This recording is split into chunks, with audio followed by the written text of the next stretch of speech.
Bowl Day 95 continues as ABC Sports College Football brings you the 81st playing of the Rose Bowl game, matching the Penn State Nittany Lions, champions of the Big Ten, and the Oregon Ducks, champions of the Pac-10. The temperature is just under 70 degrees. The field condition is perfect. It's a gorgeous day in Pasadena. Pasadena, California, January 2nd, 1995, a day Oregon fans will long remember. Their beloved Ducks were completing a dream season with an appearance in the granddaddy of all bowl games. It was something only the most loyal of fans would have imagined early in the season. After a 1-2 start, the Ducks rallied around head coach Rich Brooks and proceeded to play some of the best football in Oregon history in the nation's toughest conference. A season that began with disappointment and doubt produced some of the biggest upsets and exhilarating plays. The 1994 Pacific 10 Conference champion Oregon Ducks, a dream season. Welcome back to Autzen Stadium. Bright sunshine on this September 3rd already into, well, not officially fall, but you can sure feel it in the air. The Ducks opened with the Portland State Vikings, and it took only about 12 minutes to decide this one as the Ducks scored 21 unanswered points in the first quarter. Time steps up, throws, hit as he throws, go to the end zone, open and caught. Touchdown! Kristen McLemore. Back to Wheaton, running left. He dives into the end zone for the score. Kenny Wheaton. Throw the ball. Sets up. Goes through the deep. Wilcox. Touchdown! Did he catch it? He did! Josh Wilcox. O'Neill was 16 of 24 for 180 yards and 4 touchdowns as the offense racked up 369 yards and 58 points. The defense forced 5 Viking miscues. Back to throw the ball. Allen, penalty flags fly. And he's going to be hit as he throws. Ball popped into the air. This one is going to be picked off, and it is. Trying to get some running room back across the 45. And down to the 43-yard line is Jeremy Asher. Now, Oregon with a dominating performance in a 58-16 victory.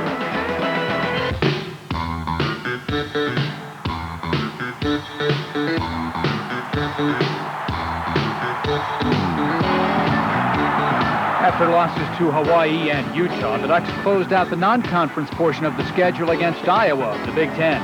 The Ducks were at the crossroads of the season with a 1-2 record and the conference opener looming ahead. This game would tell a lot about Oregon's chances for future success. And it did not take long for the defense to set the tone for the game. And here's the first play, a pass. Back to throw. Driscoll looking. Nobody there. Still nobody. Now throws in the air. Intercepted! And down at the 21-yard line. Alex Molden. But he got... The offense quickly took advantage. O'Neill under center on 3rd down and a long 4. Going to pitch it back to Whittle running right. He's got blockers. He might. He'll go to the 2-1. Touchdown! Ricky Whittle. Oregon led 7-0 after less than 1.5 minutes. But Iowa scored 12 straight to lead 13-7 after 1. But on the first play of the second quarter... And O'Neill's going to go back rolling right to throw the ball. Pressure from the backside. Throws it back. Got a man open. Is he there? Touchdown! Nino Filiano! I beg your pardon. Give it to Blake Spence. Gets his first touchdown as a Duck. And Blake Spence. Once they grabbed the lead, the Ducks methodically wore down the visitors from Iowa City. Tailbacks Ricky Whittle and Dino Filia combined for 139 yards rushing and 5 touchdowns.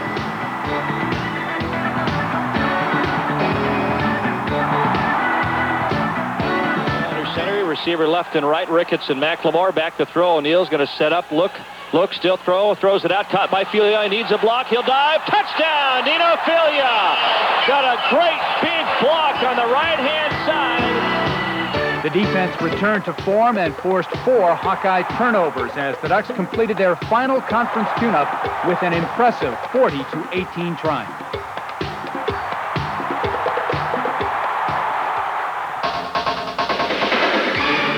Memorial Coliseum in Los Angeles, steeped in tradition but short on victories for Oregon teams of the past. It had been 23 years since the Ducks last won on Trojan turf.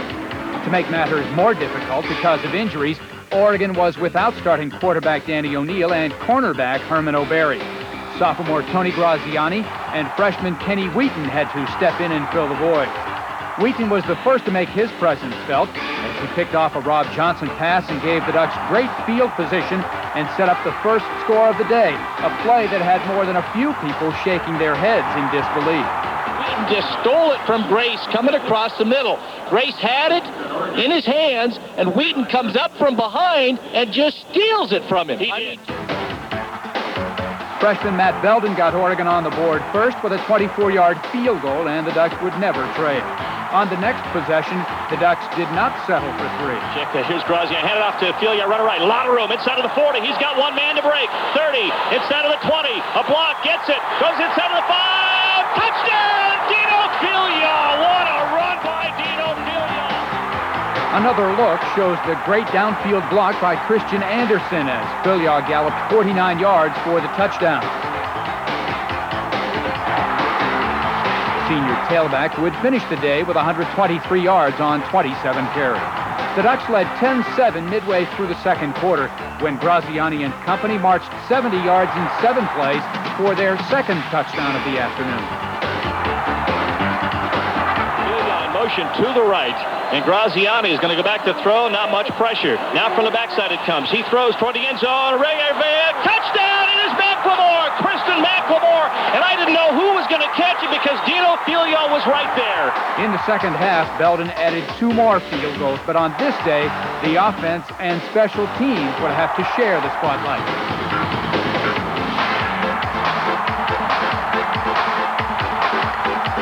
Here's back to throw. Rob Johnson with some time. Now looks, now going to run out it. Now he's still in trouble. Still looking, pressured. Hit and drop back at the 19-yard line. Reggie Jordan finally got him, but Troy Bailey is the man who first got there and forced the sack. USC quarterbacks would be sacked 9 times on this day. The powerful USC ground game was slow to a crawl by the gang green defense. SC totaled 31 yards on the day as Trojan ball carriers were engulfed in a sea of white and yellow. Oregon opened conference play with a convincing 22-7 victory over mighty Troy and exorcised a few demons in the process.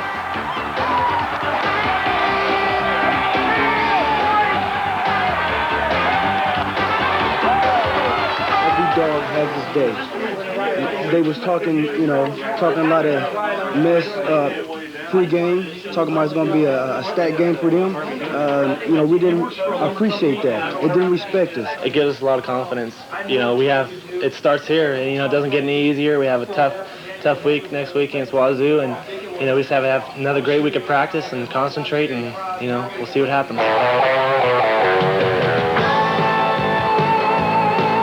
Sporting a 1-0 conference record, the Ducks traveled to Pullman, Washington, and a date with Washington State. In the first quarter, wide receiver Kristen McLemore suffered an ankle injury and was lost for the next few games. Moments later, Graziani threw his final pass of the day, an interception, and had to leave for the rest of the day with an ankle injury as well. O'Neal made a remarkable comeback from a finger infection and gave it his best despite missing 2 weeks of practice. His 42-yard touchdown pass to tight end Josh Wilcox was the lone score of the day as the Cougars dealt Oregon its first conference defeat. An auspicious start for the Ducks as they opened the homestand against Cal. A fumble on Oregon's first offensive play led to a Bear touchdown 4 minutes into the game. But as they had all year, the Ducks would rebound from adversity.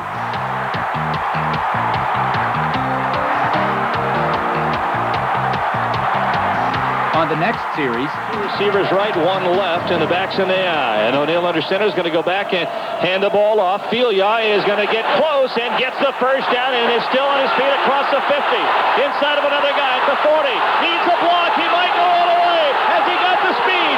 20. He's down to the 15. The 10. 7-yard line and down. Dino Filia. Filia's 62-yard scamper set up the tying score. And back to throws O'Neal with time, stretches, gets away now. Runs, looks through the end zone, throws into a group. Caught! Josh Wilcox comes out of nowhere and makes the play. Moments later, on 4th and goal from the Cal 1, Whittle bolted in, and late in the first quarter, the Ducks had secured the lead 14-7. Suddenly, it became a defensive struggle.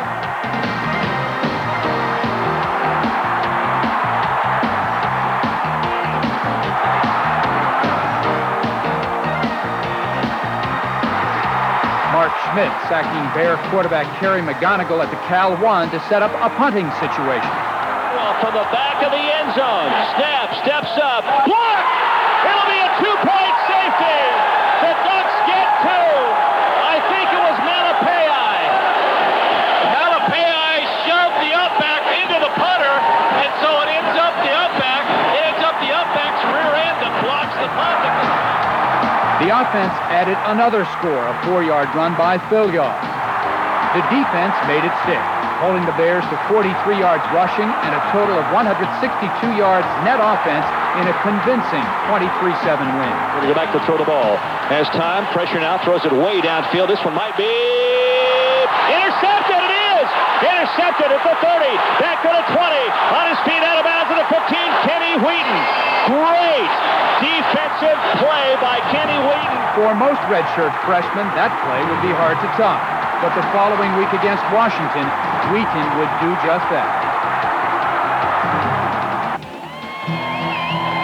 October 22nd, 44,000 delirious fans packed Autzen Stadium to watch one of the greatest games in Oregon football history. 2 second-quarter touchdowns and a Matt Belden field goal enabled the Ducks to lead the Washington Huskies 17-13 heading into the final quarter. But a Richard Thomas bolt from 10 yards out put the Huskies back in front. And a personal foul against Oregon on the extra point meant Washington led 20-17 with 7 minutes 44 seconds to play. They would kick off from midfield. And as if things weren't bad enough, disaster struck as the Ducks went back to receive. And Patrick Johnson is going to take it. Slips down. He went down at the 2. Oh, my. You couldn't get it any worse than that. You've got 7:40 to go, trailing by 3, and you got to go 98 yards. We didn't say one word to each other. We just looked at each other, and I think we kind of smiled and just laughed. You could just feel the confidence oozing out of the whole thing. On first down, the Ducks stunned the Huskies by throwing from the end zone. Danny O'Neill hitting Dameron Ricketts for a 36-yard gain in all-important field position. Throwing the ball out of our end zone was definitely big. We completed it for like a 20-yard gain or 25-yard gain, and I think we're off from there. 2 running plays netted only 2 yards. The Ducks were then faced with their initial third down of the drive. O'Neill calmly hit Johnson, who atoned for his kickoff miscue.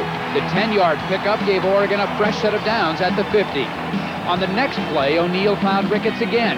The sophomore from Culver City, California did the rest, carrying several Huskies for a 21-yard gain and another first down to the Washington 29. 2 plays netted only 2 yards, and on 3rd and 8, although in field goal range, the Ducks wanted more. O'Neill came through with one of the year's best individual efforts. Here's O'Neill back to throw the ball. Comes some pressure. He's got time. Turns it up. Going to run. He's going to be close. And he is not going to. Is he close? He's close to the first down. This is the spot. This is the spot. Depends on where they put the football. It's going to be close. I was fortunate enough because I made contact with the Washington player, and he kind of stood me up, and I was able to glance over the sideline to see where I was. And then I saw the marker, and I was about a yard short, so then I just reached out the ball, and we got the first down. It was a first down by the slimmest of margins at the Washington 19 with 4 minutes to play. 2 Ricky Whittle runs netted 7 yards, and with 2:50 to play, the Ducks faced 3rd and 3 at the 12.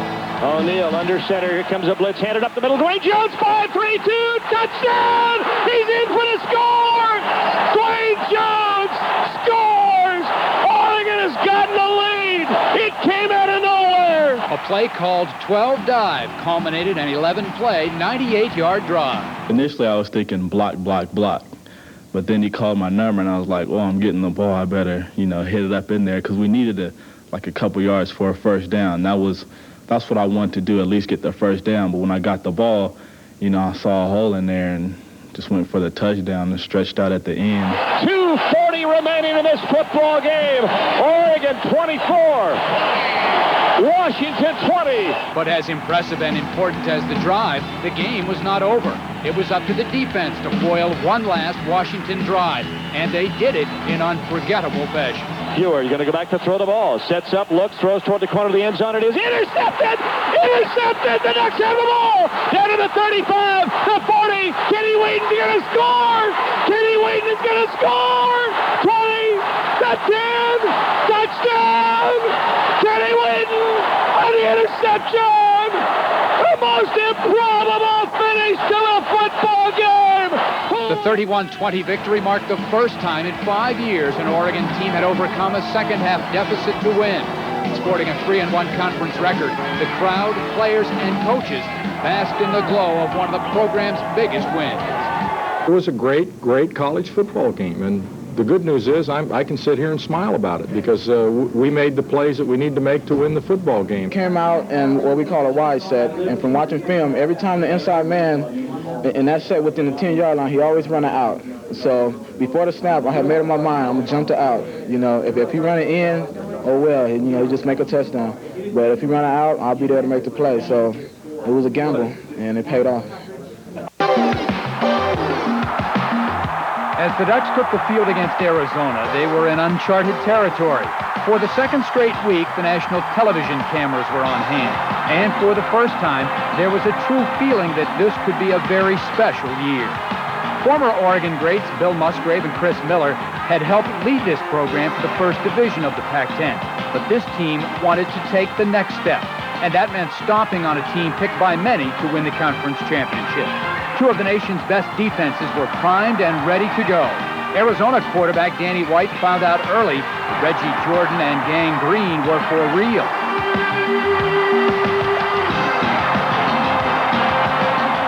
Arizona notched the only points of the first half on 3 field goals.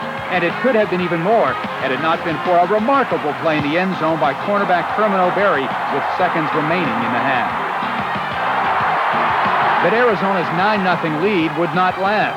Matt Belden connected on a third-quarter field goal, which meant a touchdown could win it for the Ducks. For the second consecutive week, the Ducks would have to come from behind in the fourth quarter to keep their conference hopes alive. Early in the quarter, they did just that. One right, and O'Neill's going to go back to throw the ball. Comes the blitz. Throw the ball toward the corner of the end zone. It is caught. Touchdown! Josh Wilcox! Josh Wilcox! Once they had secured the lead, the Gang Green and Oregon's 12th man did the rest. Ball snapped right by White. He didn't see it coming. Ball is picked up by Arizona back at the 23-yard line. He wasn't ready for the snap. And even when the Cats handled the snap, they could not dent the defense.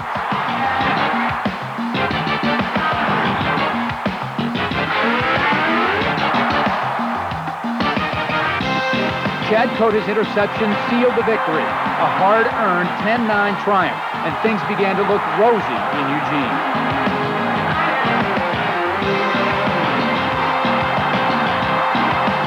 I think we really pulled together at the end. You know, we're playing as a team now, and if you look at, you know, some of the big plays on defense, you know, everybody, there's different people making big plays, you know, on offense too. And I think we're just playing as a team. We're playing with a lot of heart, and it's working out for us good.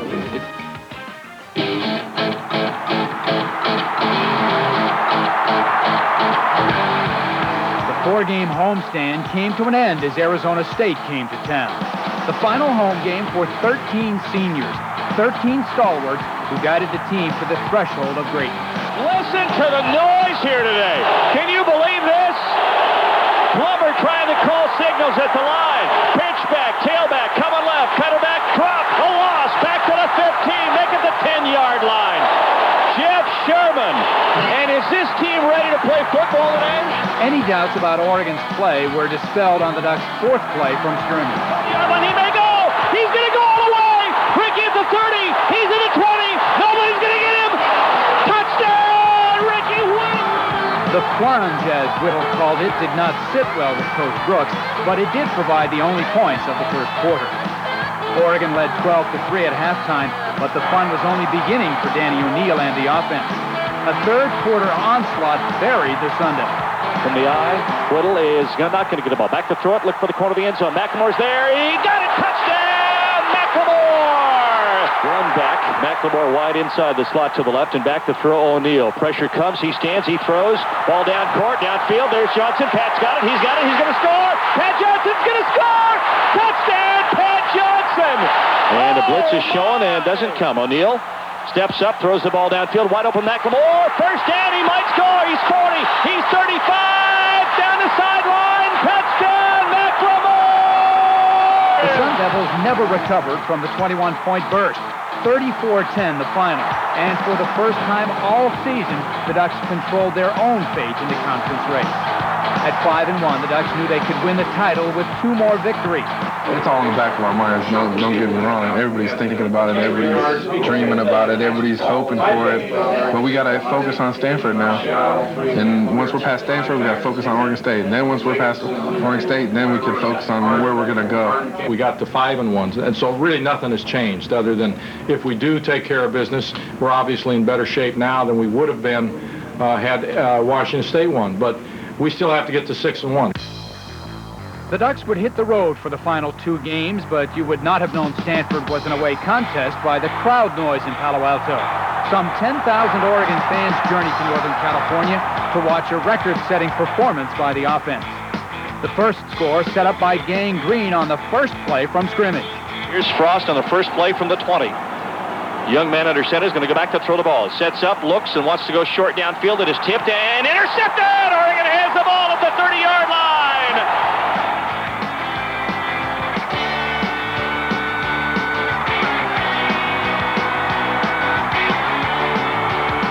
4 plays later. Goes back to throw the ball. With time, steps up, throws it toward the end zone. Wide open, McLemore! Touchdown! Somebody blew a coverage. He was wide open, and he is 1 touchdown reception away from tying the all-time record. The O'Neal to McLemore connection was not done. Steps up, looks, throws it toward the end zone. McLemore wide open, catch, grab, touchdown! Back to throw O'Neal. Sets up, throws it in. Caught by McLemore, spins around to 5, still on his feet, trying to get outside. 3, 2, 1, touchdown! McLemore with another one. And he's done it. He has set a new touchdown catch record for the University of Oregon as he takes a lap around the track here at Stanford Stadium. McLemore's 3 scoring receptions broke Ahmad Rashad's career mark and provided a comfortable 31-7 halftime cushion. O'Neal would connect on 3 more touchdown passes, 6 for the day to set another school mark. But more importantly, the Ducks had a 5-game winning streak.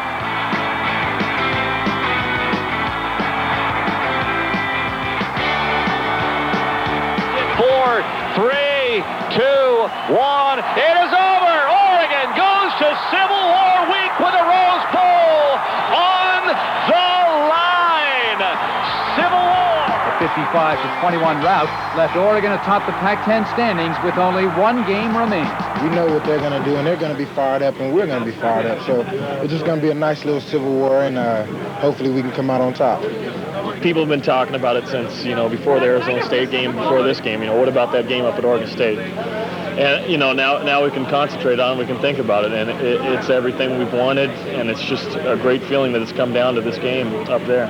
We need to be careful that we're not playing this game for the Rose Bowl. The Rose Bowl should be a driving force, it should be like something that boosts us to get us excited for this week. But this week of practice, to work hard and understanding that we have to beat Oregon State, not just for the Rose Bowl, but just for our own team. We have to beat them, and then we'll go, hey, we got a Rose Bowl out of it. Civil War 1994. It had been decades since this game meant so much to both teams. Oregon took the early lead when O'Neal found Dino Filia all alone on the flat. 7-0 Ducks midway through the first quarter. But Oregon State took a 13-10 lead in the third period and appeared ready to spoil the Ducks' Rose Bowl hopes. It remained that way until the Ducks got the ball back with only 4 minutes and 42 seconds to play. The conference championship and a date with destiny await. The Ducks may get it another time, but this really is the opportunity they have to take advantage of. If they do not get a score here, I say they may not get it back. It was our last opportunity. I felt this was definitely it. If we don't score here, OSU's offense is going to probably run this thing out. It was a strange feeling. It was not. It wasn't a feeling of being down, but it was a feeling of concerning straight ahead at what we have to do. Almost as though you take each person, separate them from the team, and you have every person has the same vision without even speaking about it. It was the combination of McLemore and O'Neal that produced the first big play. 31-yard pickup before McLemore was shoved out of bounds at the Oregon State 39. On 3rd and 6, they teamed up again. Good for 21 yards and a first down at the Beaver 14. But on 1st and 10... And O'Neal back to throw the ball, and Wilcox falls backwards. Did he get pushed backwards? No, he just came out of the stance and fell onto his back. Oh, boy. But as they had all year, the Ducks overcame adversity. And O'Neill's going to go back to throw the ball. Comes a blitz, throw it over, caught, Filion on the inside, get inside of the 10, he's going to score! He scores! He scores a touchdown! Dino Filion has put Oregon on top with 3:37 remaining in this football game. Oregon has gone on top, 16-13. Filion's second touchdown provided the winning points. A desperation fourth down pass by Oregon State fell incomplete, and the celebration was on. 3 come-from-behind victories in 5 weeks, a reflection of this team's determination and will to win. Everybody wants to be the part of the winning tradition there, and so no one wants to slack off. And you know, anytime the ball could be coming your way, or you need to make that block, and on those last final drives, you know, everybody did that. We had to beat our arch rival to go to the Rose Bowl. I mean, that's all there was to it. It wouldn't have meant nearly as much to us. I know we would have came to the locker room happy, but not nearly as happy as we are now. It's like getting a prom date. We haven't gone to the dance yet. You know, we got a date lined up. We're gonna get down there and we gotta see what we can do with it. It's great. It's a great feeling. It makes up for 5 years of hard work. Yeah, sweet.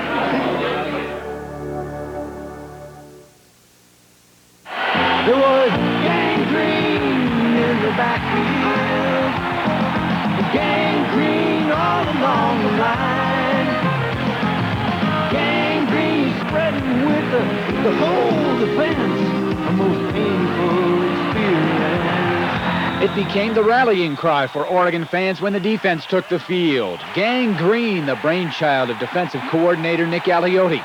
It started as a simple nickname and spread to epidemic proportions. It was nasty, contagious, with no known cure. It symbolized the efforts and style of play for an Oregon defense that grew stronger as the season progressed. We all kind of looked at each other and kind of thought, you know, that sounds kind of neat. Yeah, I like it. You know, the more we thought about it, the more we liked it. So, you know, it was a challenge for us to step up and play the type of defense where people would start recognizing us as gangrene. Gangrene really began to take effect against Iowa, forcing 4 turnovers, 3 of them interceptions.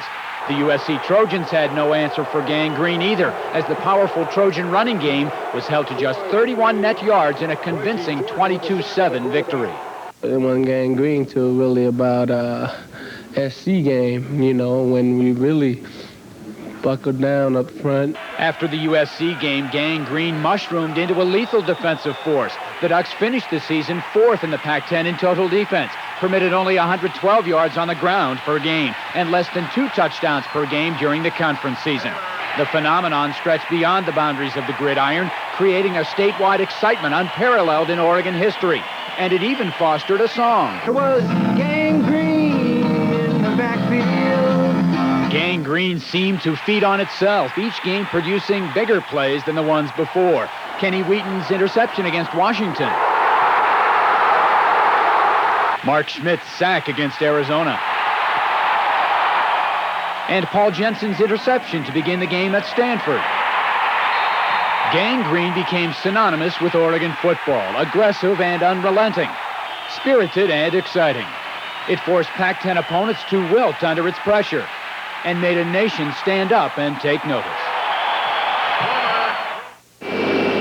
Sunshine and roses greeted the Ducks as they arrived in Pasadena on Monday, December 26th. The big game was 1 week away. Not all the time would be spent on the practice field. The Rose Bowl was the farthest thing from everybody's mind as the Ducks visited Disneyland. They started with a serving of teacups. Oh, no! Oh, no! Oh, I really meant it! Ricky Whittle would rather take on 280-pound defensive linemen than those teacups anytime. I tell you what, Ricky's better than Herman, and Chad and Herman wouldn't even spin, but Ricky got up, and that's offense. That's just about the offense. Then it was time to visit the Matterhorn and all those twists and turns, but no spinning. That one was nice. That was thumbs up. That helped get the confidence back. Woo! Then over to Toontown, where even the largest players became kids at heart. A day at Disneyland and a young person can build up a man-sized appetite. And that means a trip to Lowry's and their world-famous prime rib dinner. Over 700 pounds of some of the juiciest beef you'd ever want. I'm taking some of this home. All this going home with me. The Ducks got their fill and then some. Fortunately, there was still 5 more days of practice to burn off those delicious 1-inch cuts. Good afternoon. Welcome to Universal. One of the stars of the movie Duck Soup on hand as Oregon toured this home of stars and possibly future stars. Well, you know, this is from where I'm at, so, you know, I'm trying to get my big thing in. If I don't come back to Oregon, nothing against Oregon, but, you know, trying to make a career move here. The trip to Universal Studios was the final fun-filled stop for the Ducks, but not for thousands of Oregon fans.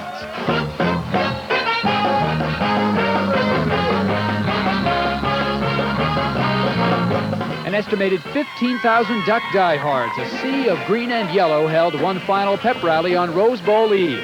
The Quack heard round the world. Head coach Rich Brooks leading the way, letting all of Southern California know their team meant business.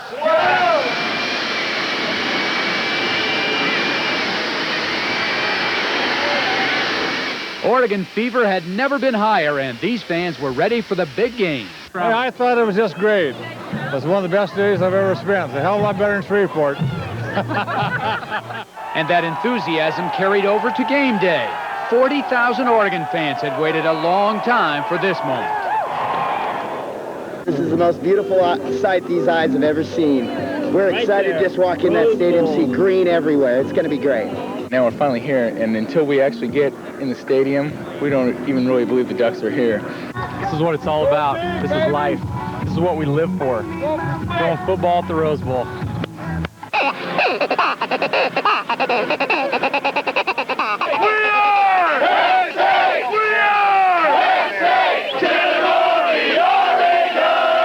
You guys, I'm supposed to be selling programs, not getting my picture taken. They're going to fire me. Programs, $10.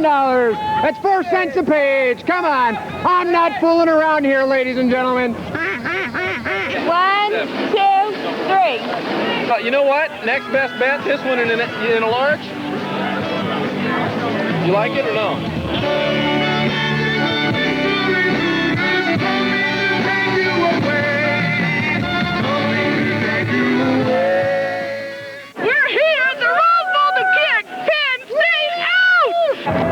Go the game. Here we go.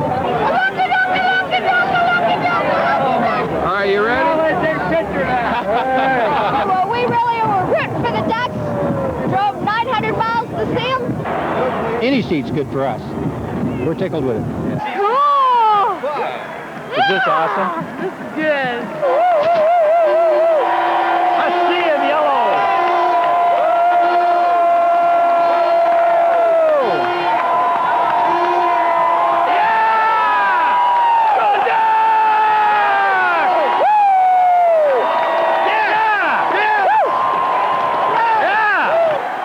Feeling of my whole life next to having my kids being born. This is the best thing ever. It's once in a lifetime, you know. It's great. It's great. Thanks, Mom. And Dad.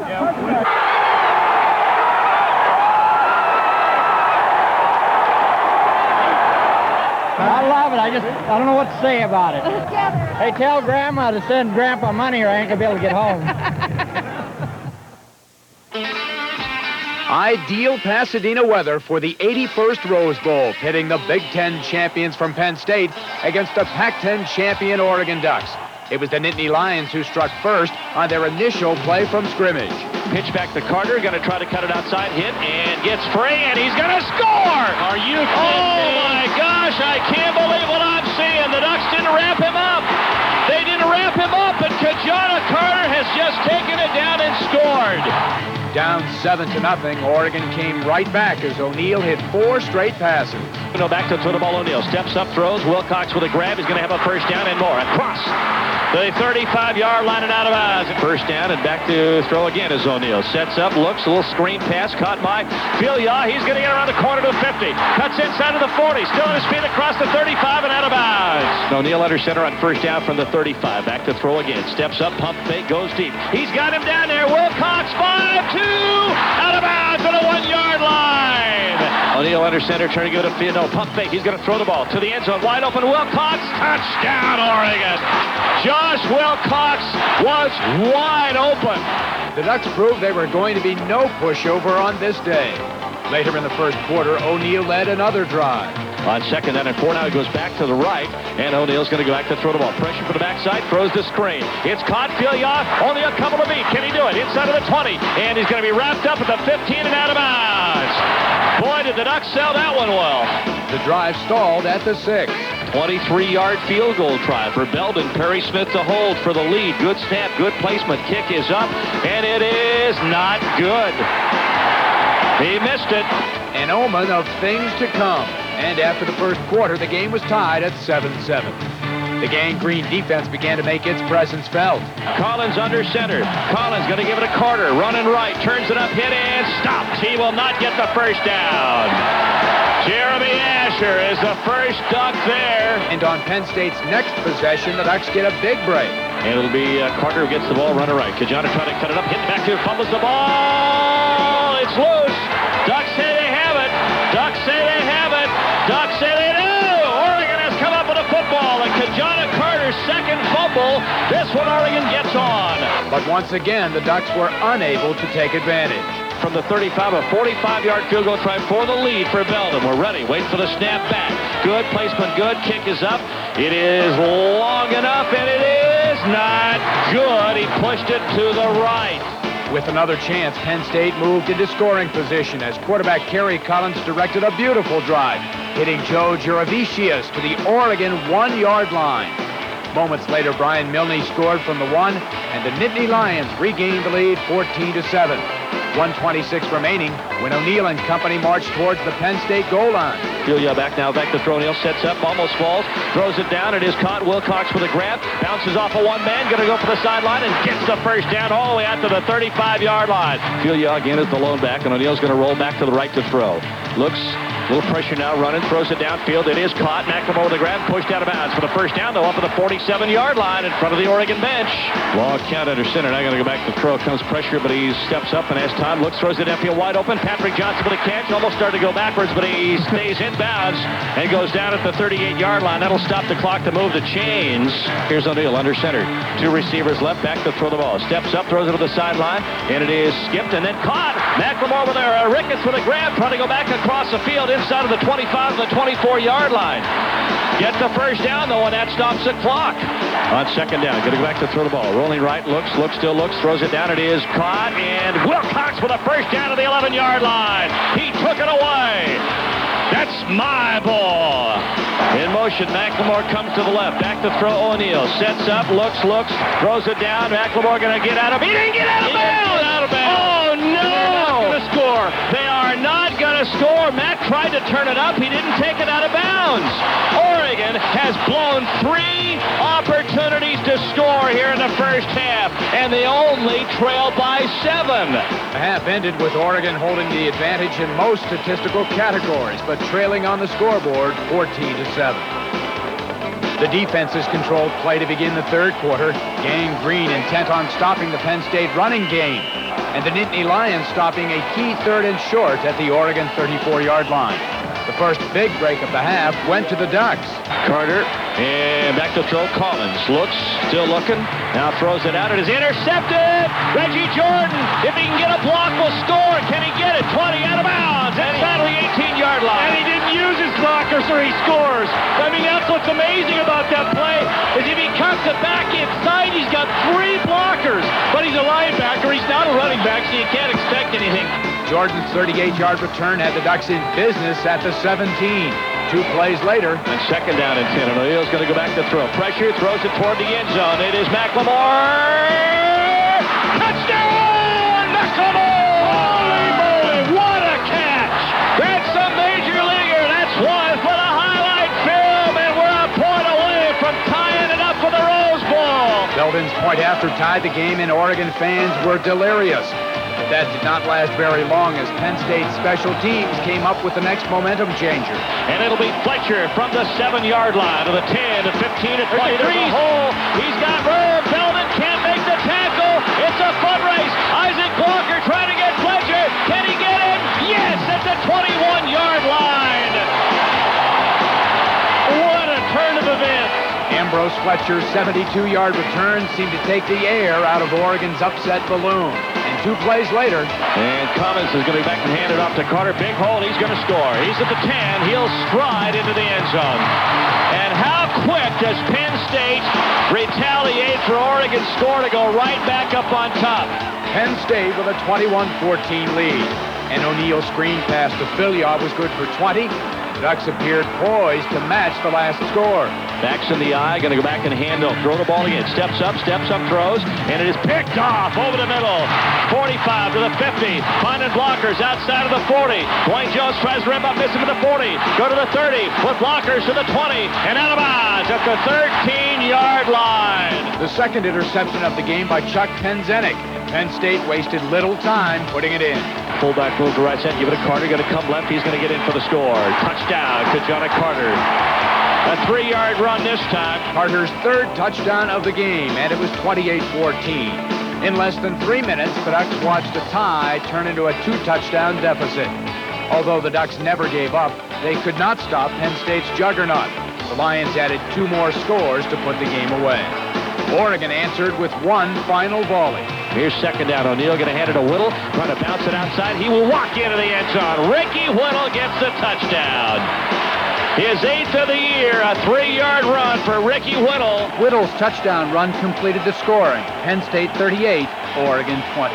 But the final score could not diminish the accomplishments of one of Oregon's finest teams.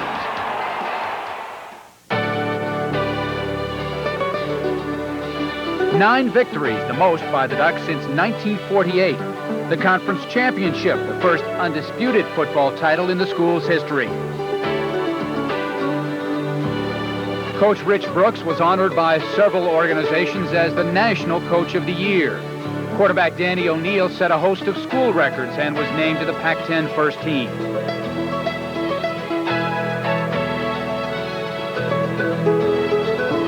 But it was the team that will be remembered long after the individual accomplishments. From the gangrene defense to the miraculous fourth-quarter comebacks to the sweet smell of roses.